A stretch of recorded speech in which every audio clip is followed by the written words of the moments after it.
que tu déverses sur nous les sangs du rachat, les sangs qui nous donnent le pardon, Seigneur.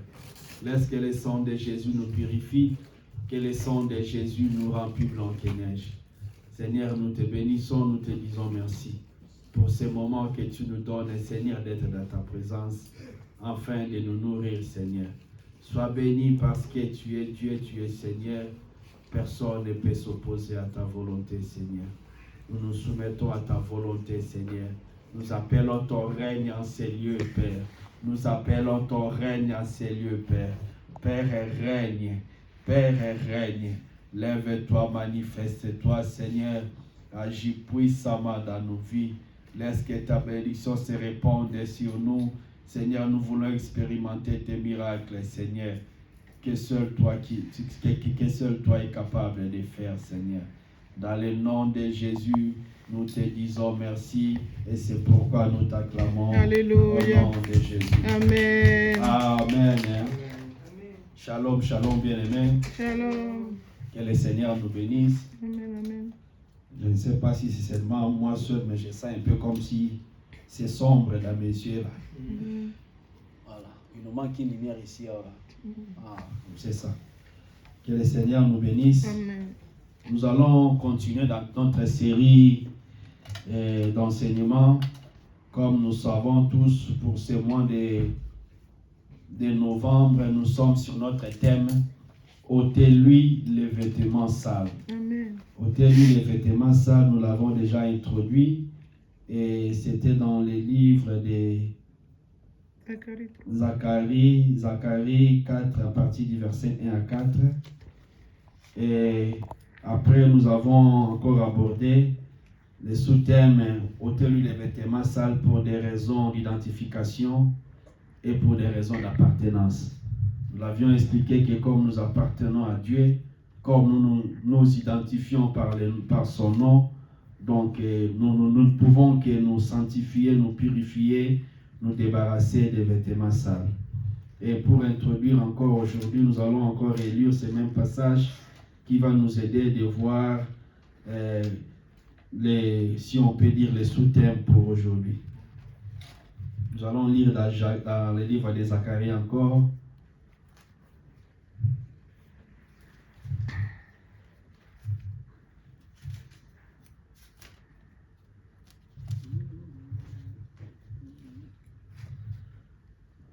Zacharie chapitre 3, à partir du verset 1 à 4. Amen. Nous lisons au nom de Jésus. Amen. La Bible dit, « Il me fit voir Josué, le souverain sacrificateur, debout devant l'ange de l'Éternel. Et Satan se tenait à sa droite pour l'accuser. L'Éternel dit à Satan, que l'Éternel te réprime, Satan. Que l'Éternel te réprime. Lui qui a choisi Jérusalem. N'est-ce pas là un tison arraché du feu? Or, Josué était couvert de vêtements sales et il se tenait debout devant l'ange. L'ange prenant la parole dit à ceux qui étaient devant lui, ôtez-lui les vêtements sales. Puis il dit à Josué, vois, je t'enlève ton iniquité, je te revêt des habits de fête. Parole du Seigneur. Amen. Bien-aimés, ici, l'Éternel nous parle déjà pour nous montrer que le péché de Josué, ce n'était pas un péché, comme on peut dire, d'une manière délaissée. Parce qu'ici, il nous parle de l'iniquité. Le Seigneur expose à Josué son cas pour lui dire, voici, je t'enlève ton iniquité. Pour l'explication, l'iniquité, c'est vraiment ce degré de péché qui est devenu normal. Où on s'est assis dans cela. On trouve cela normal. Des fois même, on se plaît dans cette situation-là. Et quelque chose qui est maintenant attaché à toi, qui est devenu ta nature, qui est devenu ton identité. Et non pas seulement que tu es ignorant, mais tu sais que ce par quoi je suis en train de passer, c'est que j'ai toujours en train d'exposer comme attitude, comme comportement est mauvais. Et ces péchés-là se transforment en iniquité. Et c'était le cas de Josué. Et la Bible nous montre qu'il était là debout sans pouvoir se justifier. parce que la saleté se voyait. Ces habits, ce n'étaient pas des habits qui pouvaient être là dans la présence de Dieu. Mais gloire soit rendue à Dieu parce que l'Éternel lui-même a eu pitié de lui, Amen. a ordonné qu'on puisse l'enlever les vêtements sales. Amen. Et l'Éternel a utilisé cette image-là très fort de ces tisons qu'on a arrachés au feu. Comme nous l'avions expliqué la fois dernière, c'est comme on met le bois dans le feu, le bois se brûle, il devient même un morceau, et puis au lieu de se calciner complètement pour être en cendre, mais on retire un peu les bouts là qui restent. Et ces bouts là qui restent, c'est ça les tisons. C'est pour montrer que Josué périssait déjà. Toi et moi, on périssait déjà dans nos fautes. On périssait déjà dans l'iniquité. Alléluia. Amen. La Bible nous dit encore cela, nous dit tous ont péché et sont privés de la gloire de Dieu.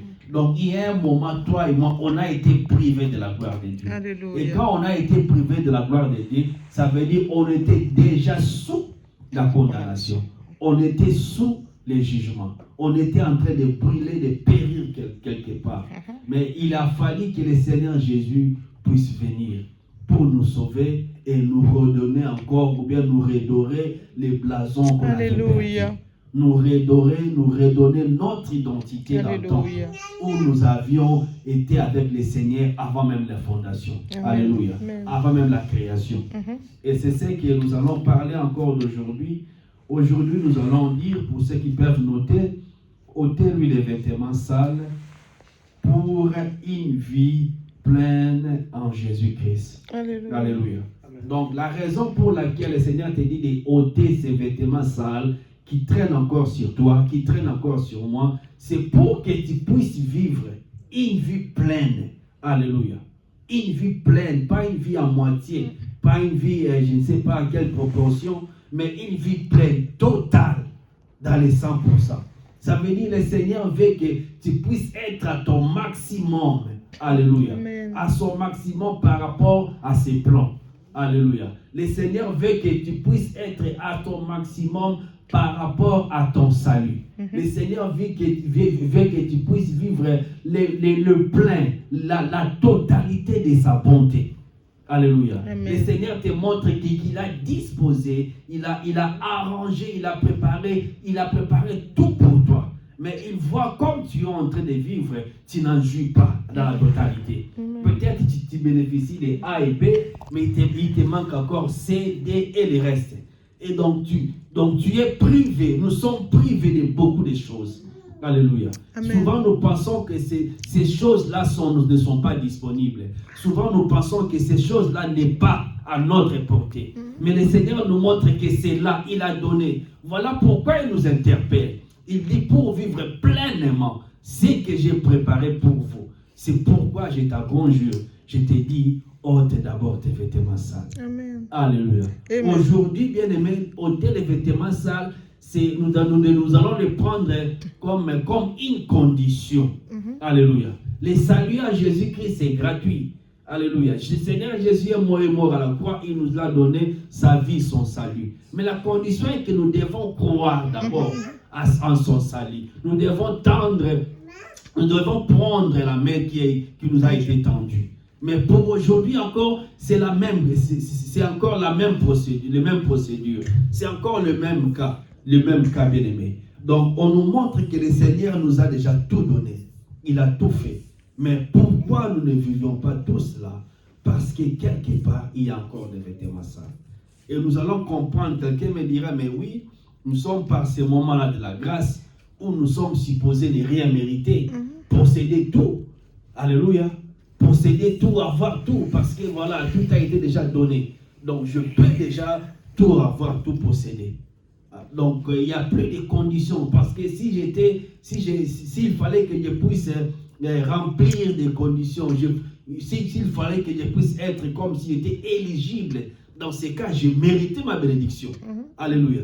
Bien aimé, ce n'est pas le cas de la mérite ici. C'est quelque chose qu'on te l'a donné, mais la personne qui te l'étend, elle sait maintenant les choses là qui est mis à ta disposition. Ce sont des choses qui émanent de sa sainteté. Ce sont des choses qui sont tellement propres, bonnes pour toi. Mais avec l'état d'impureté, ça sera souillé, salir ces choses-là. Alléluia.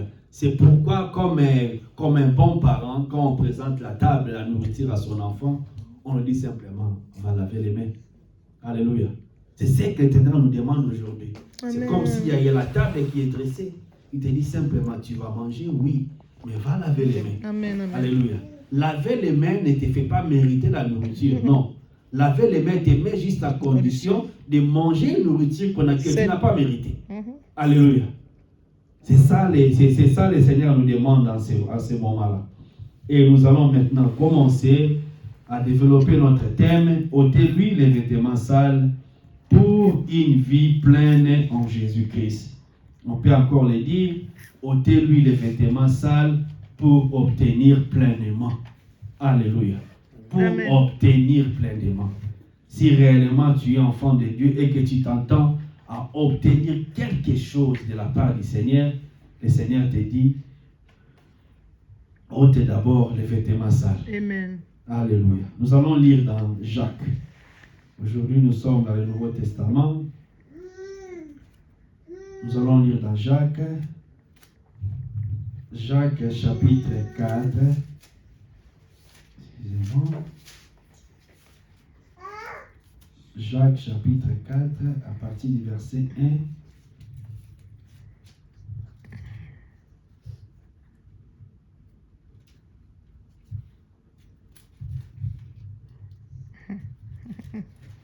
C'est un bon.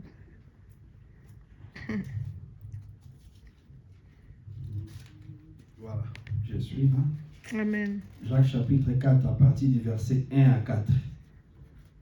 La Bible dit ceci. D'où viennent les luttes? D'où viennent les querelles parmi vous?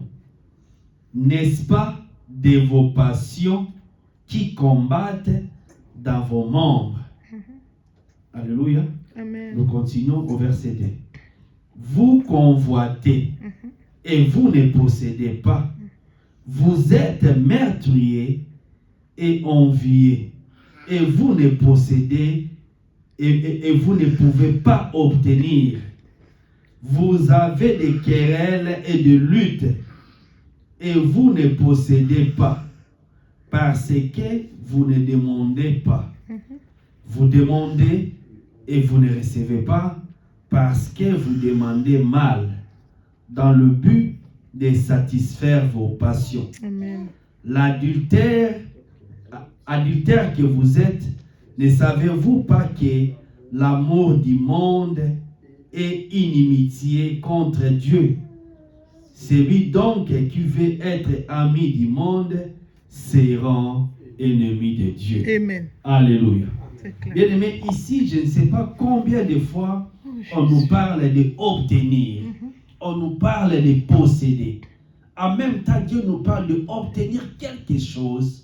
En même temps, Dieu nous parle de posséder quelque chose. Il met en opposition l'état d'iniquité. Alléluia. Il met en opposition les péchés. Il met en opposition l'état d'âme.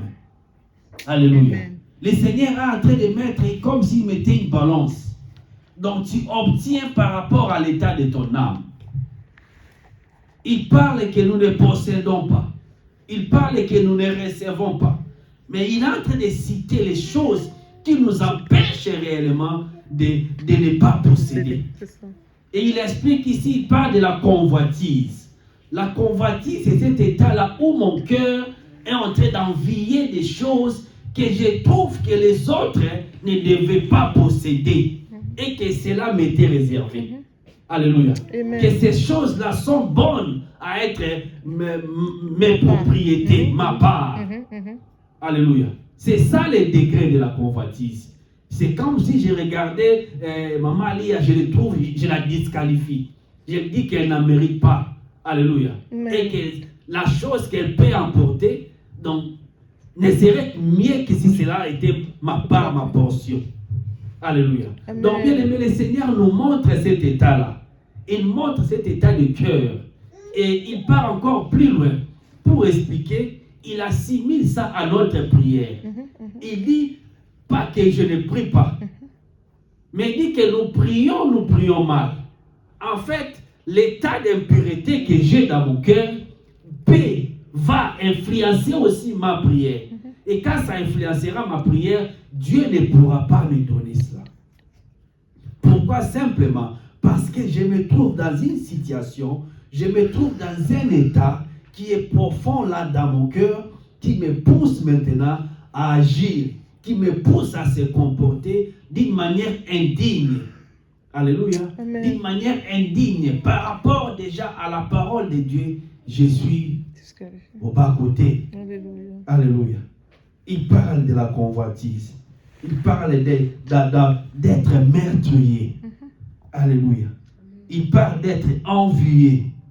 Il dit, vous ne pouvez pas obtenir. Alléluia. Amen. Mais ici, on nous parle d'obtenir pleinement. De vivre pleinement. Vivre pleinement la vie en Jésus-Christ. Amen. Mais cela, bien aimé, peut s'arrêter, peut être bloqué, peut trouver des obstacles. Et tu es là dans la présence de Dieu, mais tu ne le vis pas. Au lieu d'être épanoui, tu vas te frustrer. Alléluia. Le Seigneur nous montre les origines, les sources de frustration de plusieurs chrétiens que nous sommes. Amen. Le Seigneur nous montre pourquoi souvent nous sommes toujours dans les satisfactions. Nous sommes dans les satisfactions, bien aimés, par rapport à l'état de nos cœurs. C'est ça. Par rapport à l'état de nos cœurs. Mais quelqu'un va me dire, mais pourquoi alors Dieu ne peut pas seulement nous donner? Pourquoi il ne peut pas seulement faciliter alors? Il nous connaît, il sait peut-être on a un peu ces petites choses-là qui nous dérangent. Mais quand même, il peut seulement nous donner. Et on peut encore lire dans 1 Pierre chapitre 5, à partir du verset 5 à 6. La Bible nous montre et dit, de même, vous qui êtes jeunes, soyez soumis aux anciens. Et tous, dans vos rapports mutuels, revêtez-vous d'humilité. Car Dieu résiste aux orgueilleux, mais il fait grâce aux humbles. Amen. Au verset 6, enfin, humiliez-vous donc sous la puissante main de Dieu, afin qu'il vous élève au temps convenable. Alléluia. Alléluia. Bien aimé, là, le Seigneur va encore en prier plus. Il nous montre que nous ne recevons pas ces choses-là parce que l'état de nos cœurs, là, nous met dans cette situation, dans cette condition qui lui rend impossible, qui lui rend incapable de nous bénir. Nous ne pouvons pas obtenir parce que le cœur est tellement dans cet état d'impureté. Mais on nous montre maintenant dans cette situation, il y a quelqu'un qui s'oppose à nous. Il y a quelqu'un qui nous combat. Cette personne-là, ici, ce n'est même pas le diable. La Bible nous montre que c'est Dieu lui-même. Donc, Dieu nous montre que pour son enfant, pour sa fille, pour son fils, que tu es, que nous sommes, si tu es dans cet état-là, si je suis dans cet état-là, bien-aimé, c'est le Seigneur lui-même qui va se mettre en opposition, qui va s'opposer afin que tu ne puisses pas jouir totalement, pleinement de toutes les choses qu'il a mis à ta disposition. Alléluia. Amen. Voilà pourquoi on nous parle, Dieu dit, il s'oppose aux orgueils. Alléluia. Amen. Mais quand on regarde encore, quand il nous parlait avant des enviés, quand il nous parlait des convoitises, on a bien dit qu'il y a des gens là qui pensaient, qui trouvaient que d'autres ne peuvent pas, ne sont pas habilités, ne méritent pas. C'est ça. Et ça serait mieux qu'on puisse lui donner. Alléluia. Amen. Donc, quelque part, il est toujours dans cet état d'orgueil. Et par rapport à l'orgueil, c'est Dieu lui-même. C'est Dieu lui-même qui s'oppose à cette personne-là. Souvent, quand on parle de l'orgueil, les gens pensent seulement au vantardisme. Le vantardisme, le fait de se vanter, de se bomber les torses. Alors que l'orgueil, c'est plus que ça. L'orgueil, c'est toute opposition à la parole de Dieu. À chaque fois, tu t'opposes à la parole de Dieu. peu importe la parole, tu t'opposes, Dieu te parle d'une chose, peut-être de changer, de faire, d'agir, de suivre, tu ne le fais pas, tu es orgueilleux. Sauf pour les ignorants, pour ceux qui ne savent pas. Mais si tu sais que Dieu t'a dit, t'a parlé sur quelque chose à faire, par rapport à toi, par rapport à son nez, par rapport à quiconque, mais seulement tu le sais, que Dieu m'a dit, ou quand tu lis la parole de Dieu, Dieu te dit, tu comprends, tu as la connaissance de la parole, et que tu ne l'appliques pas, tu es aussi orgueilleux. Tu es même orgueilleux, pas aussi. Parce que c'est même ça, même l'orgueil. Alléluia. Amen. Aussi bien que l'évangélisme aussi en fait partie, mais l'orgueil c'est plus que l'évangélisme. C'est plus que quelqu'un qui se bombe le torse, qui se frappe la poitrine, qui se fait voir. Alléluia. L'orgueil c'est plus que ça. Amen. C'est toute opposition à la parole de Dieu. Et tout le monde qui s'oppose à la parole de Dieu, la Bible nous montre que Dieu s'oppose à lui. Alléluia. Alléluia. Bien aimé, il est maintenant pour notre connaissance de savoir que Dieu s'oppose à nous si on est dans cet état-là. Et enfin, Dieu a conclu par dire, parce que nous voulons, tout le monde veut obtenir quelque chose. Tout le monde entend vivre sa vie pleinement, épanoui, être élevé, réaliser des grandes choses. Mais on nous montre que, on dit, humiliez-vous donc sous la puissante main de Dieu, afin qu'il vous élève au temps convenable. Donc ici, Dieu conditionne l'élévation d'un chrétien de son fils par rapport à l'humilité. Donc ça veut dire pas d'humilité, pas d'élévation. Alléluia. Amen. Pas d'humilité, pas d'élévation. Donc bien aimé, à la lumière de toutes ces choses-là que nous venons de lire, ça nous montre maintenant, ça nous prouve à suffisance de savoir maintenant que si nous portons tous ces méfaits, tous ces dégâts, toutes ces choses, toutes ces souillures, toute cette saleté-là comme comportement, comme attitude, comme habitude, comme nature, le Seigneur est à nos positions. Et nous ne pourrons pas jouir pleinement de la vie qu'il a disposée à nous. Amen. Et qu'allons-nous faire? Bien aimé, c'est de se dépouiller. C'est de se débarrasser de ces vêtements qu'avait Jésus. Alléluia, Seigneur. C'est de se débarrasser de cet état-là, d'autosuffisance. On est tellement imbu, on est tellement rempli en soi que rien ne peut pénétrer. Alors tout ce qui peut pénétrer en toi trouve toujours une barrière. La barrière de ta suffisance. Dans ces cas, l'Éternel ne pourra pas t'aider. Dieu ne pourra pas m'aider à avancer, à évoluer avec lui, à jouir pleinement. Alléluia. Amen. Alléluia. Parce que nous devons vraiment jouir pleinement. Et cela nous pouvons encore le voir dans le livre des Colossiens. Colossiens chapitre 2, au verset 10. C'est quelque chose de simple pour nous montrer qu'il y a de quoi, bien aimé. Il y a de quoi se débarrasser des vêtements sales. Colossiens 2, 10, la Bible dit, vous avez tout pleinement en lui, lui qui est le chef de toute domination et de toute autorité. Alléluia. Bien aimé, on nous montre que la vie en Jésus-Christ nous donne tout pleinement. Alléluia. Amen. Mais pourquoi moi je ne vis pas le tout pleinement? Pourquoi nous ne vivons pas le tout pleinement? On nous dit tout pleinement. Que ce soit dans les mariages, pleinement. Que ce soit dans les domaines des affaires, pleinement. Que ce soit par rapport à la sagesse, pleinement. Par rapport à l'intelligence, pleinement. Dans les études des enfants, pleinement. Par rapport à tes projets, les réalisations, pleinement. Par rapport à ton appel, l'œuvre de Dieu, on est censé être pleinement rempli.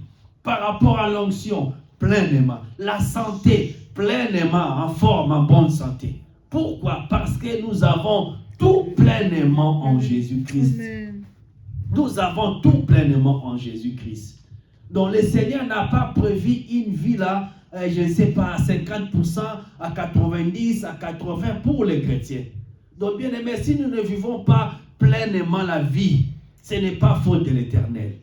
Alléluia. Amen. Ce n'est pas à cause du Saint-Esprit. C'est de nous, bien-aimés. C'est de nous cette responsabilité-là. C'est de nous. Nous avons cette responsabilité. Si tu ne vis pas les tout pleinement, parce que nous avons tout pleinement en Christ, sachez que quelque part, tu as encore des vêtements sales. Alléluia. Bien-aimés, au travers de ces messages, le Seigneur nous montre à faire une introspection. Amen. Alléluia. Amen. Essayez de voir, que chacun voie au fond de lui. Que chacun essaie de s'examiner. Que Alléluia. chacun essaye de se mettre devant le miroir. Que chacun essaye de juger. Est-ce que je vis pleinement? Est-ce que j'obtiens tout pleinement? Est-ce que je vis dans le tout pleinement? C'est ça. Parce que la Bible me dit, Jésus m'a donné tout pleinement. Donc si pour toi c'est juste une petite portion, sache qu'il y a encore beaucoup à obtenir, Alléluia. beaucoup à vivre, beaucoup à expérimenter. Mais pourquoi je ne le vis pas? Je suis même celui qui a appuyé sur les pédales de frein. Alléluia. Amen. Je suis même celui-là. Tu es même celui-là. Alléluia. Et nous allons voir quelqu'un qui a suivi cette parole-là. Ôtez-lui les vêtements sales. Amen. Pourquoi? Parce que Dieu aime l'ordre. Cet exemple, nous allons le lire, autant pour moi, dans le livre de Luc. Luc chapitre 9. Luc chapitre 9, nous allons lire à partir du verset 11 au verset 17. Luc 11 à 17. Luc 9, 11 à 17 plutôt. Nous lisons au nom de Jésus. La Bible dit ceci. Les foules, l'ayant su, les suivirent. Jésus les accueillit et leur parlait du royaume de Dieu. Il guérit aussi ceux qui avaient besoin d'être guéris. Amen. Comme les jours commençaient à baisser, les 12 approchèrent et lui dirent, renvoie la foule, afin qu'elle aille dans le village et dans les campagnes des environs pour se loger et pour trouver des vivres. Car nous sommes ici dans un lieu désert. Au verset 13, Jésus leur dit, donnez-leur vous-même à manger. Amen. Mais ils répondirent, nous n'avons que 5 pains et 2 poissons. À moins que nous n'allions nous-mêmes acheter des vivres pour tout ce peuple. Or, il y avait environ 5000 hommes. Jésus dit à ses disciples, faites-les asseoir par rangée Alléluia. des 50. Ils firent ainsi, et ils les firent tous asseoir.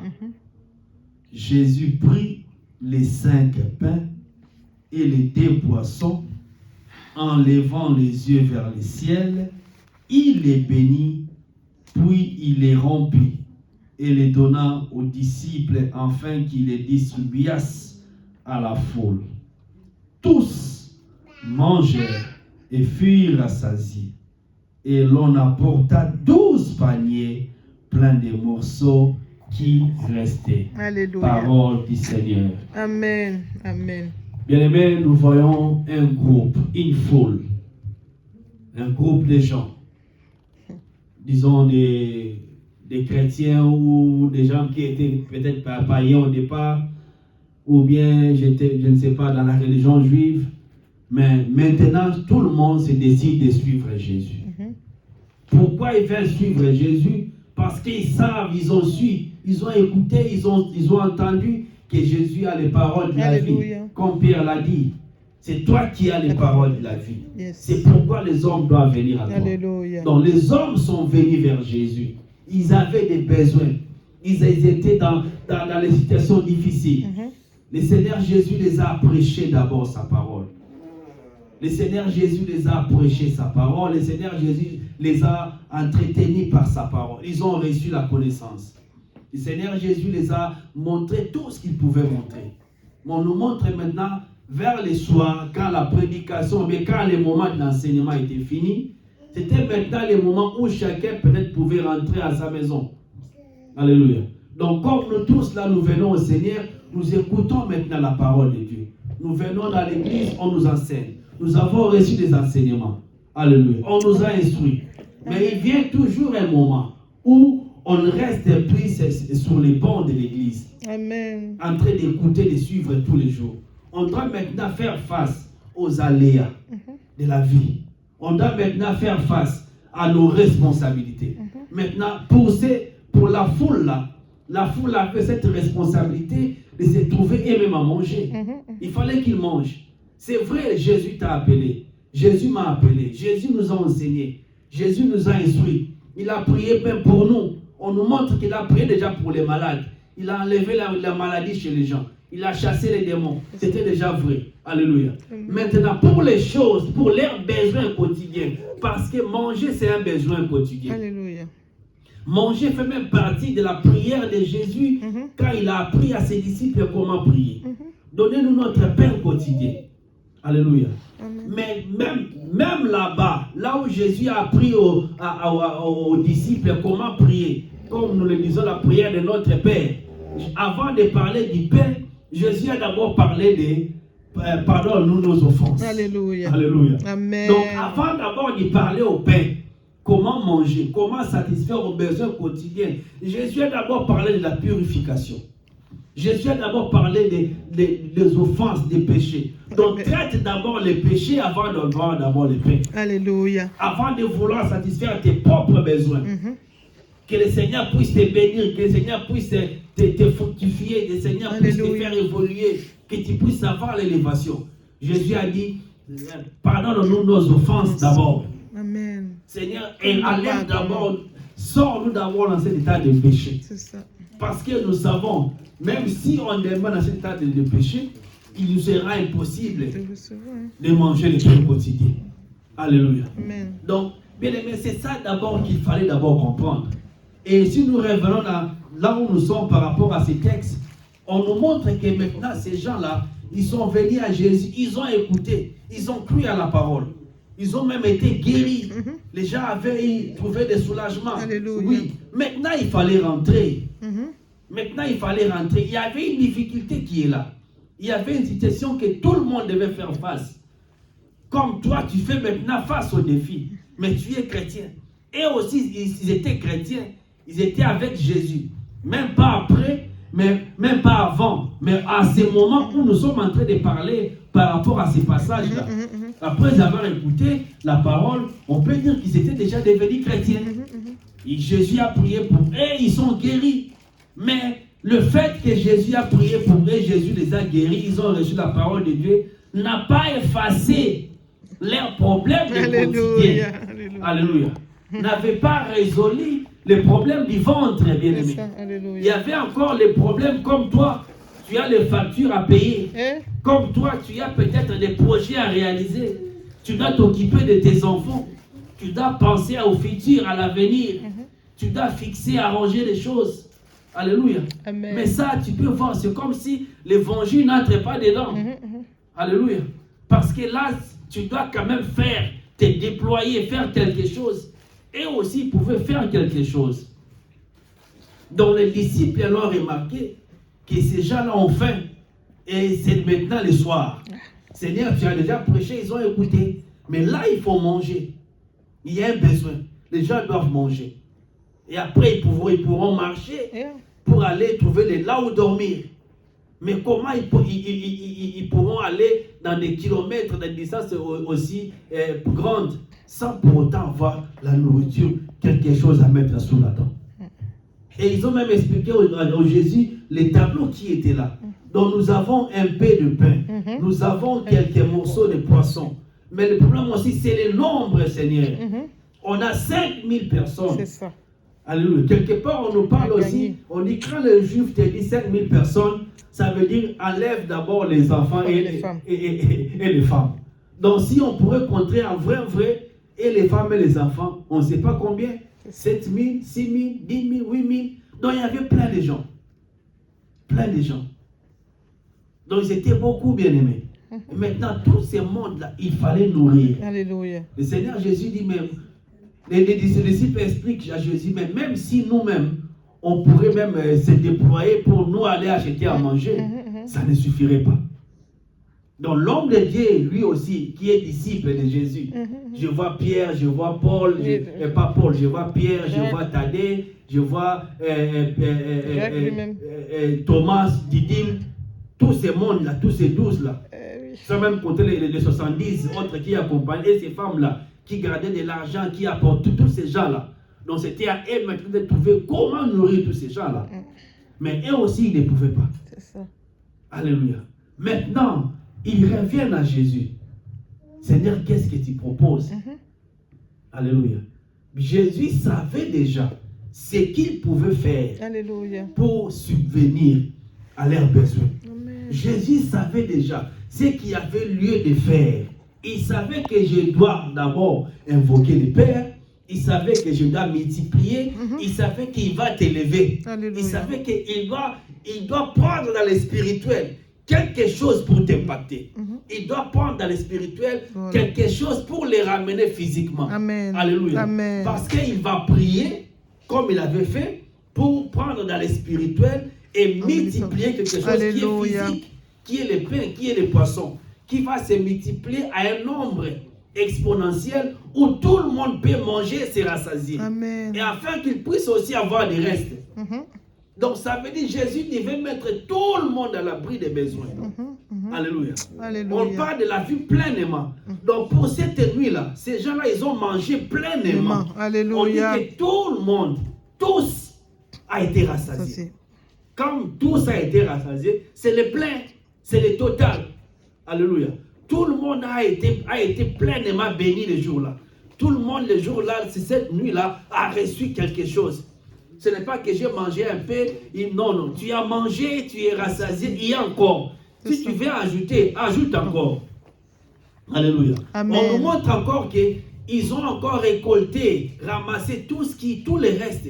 On compte, on parle de combien? De 12 paniers. 12 paniers. Donc ça veut dire qu'il y avait encore des économies. Alléluia. Des points où on peut manger même après. Donc tout le monde a été à l'abri des besoins. Alléluia. Alléluia. Mais la Bible nous souligne quelque chose. Avant que Jésus les mette à l'abri des besoins, avant qu'ils puissent expérimenter ces miracles-là, avant que Jésus puisse les satisfaire, qu'ils ne puissent plus avoir faim, que tout le monde puisse manger, tout le monde, qu'ils vivent pleinement cette vie-là, qu'ils obtiennent pleinement dans le spirituel et que ça devienne physique, Jésus les avait montré quelque chose à faire. Il les a dit l'ordre d'abord. Amen. Alléluia. Amen. Cet ordre-là que Jésus les avait donné, c'était quoi? On nous montre Jésus, on nous parle au verset 14, on dit, or, il y avait environ 5000 hommes. Comme on l'avait dit, 5000 hommes, c'est hommes masculins. Alléluia. 5000 hommes, sans compter les femmes et les enfants. Jésus dit à ses disciples, faites-les asseoir par rangée. Et il précise par rangée de 50. C'est ça. Alléluia. Donc ça veut dire s'ils étaient 5000 déjà hommes là. Donc 5 rangées, une rangée de 50, vous le mettez peut-être fois 100. Comme ça vous avez les 5000. N'est-ce pas, c'est ça. Donc 5 rangées là, une rangée c'est 50. Donc si vous mettez 100 rangées, ça vous fait 5000. Donc 100 rangées. Donc il a précisé.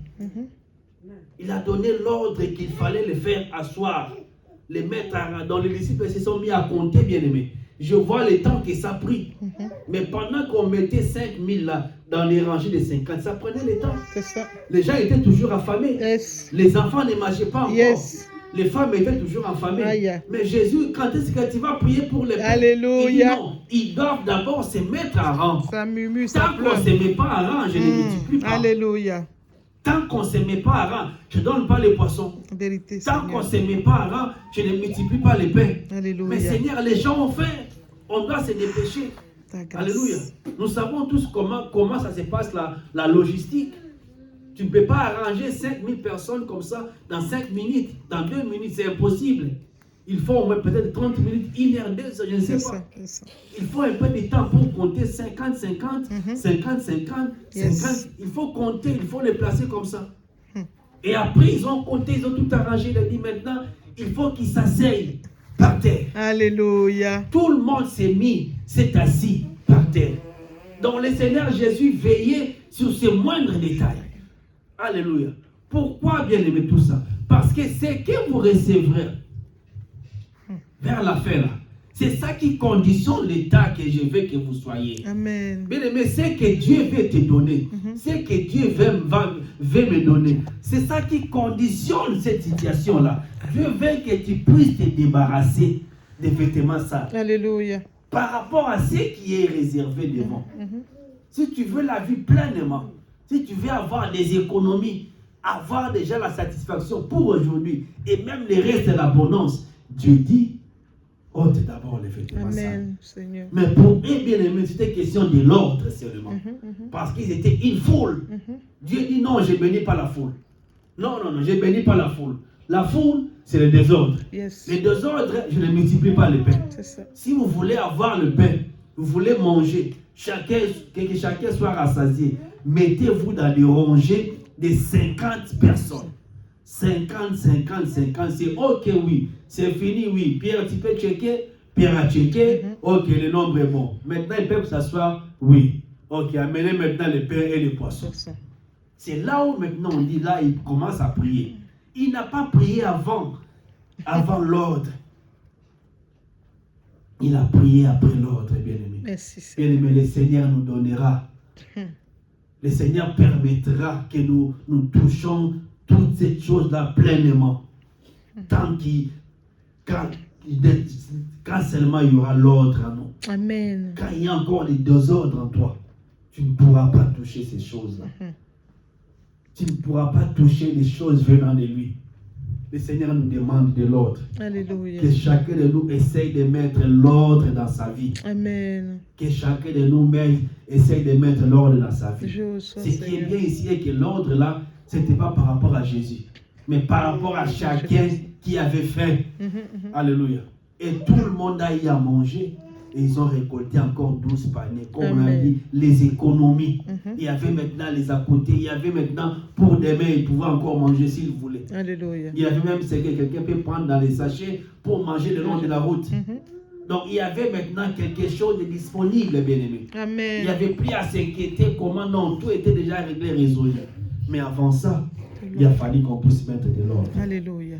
Bien-aimé, voilà le message d'aujourd'hui. Alléluia. Ôtez-lui les vêtements sales. Amen. Pour vivre pleinement la vie en Jésus-Christ. Amen. Ôtez-lui les vêtements sales pour obtenir pleinement. Je ne sais pas dans quel domaine tu dois mettre l'ordre dans ta vie. Alléluia. Moi, je sais peut-être pour moi, ou si je ne sais pas, je peux me le rappeler. Amen. Mais que chacun de nous prie, qui s'y plie au Seigneur. Même si tu connais, il se peut qu'il y a des choses que toi tu ne vois pas. Mais Dieu seul connaît. C'est vrai. Dieu peut encore te révéler. Alléluia. Afin que tu puisses mettre de l'ordre. Merci. Parce que si tu ne mets pas de l'ordre, tu ne pourras jamais obtenir de lui. Tu ne pourras pas avoir cette vie-là pleinement. La Bible nous a montré pour Jésus, les gens avaient faim, mais Jésus ne s'inquiétait pas encore qu'ils puissent manger.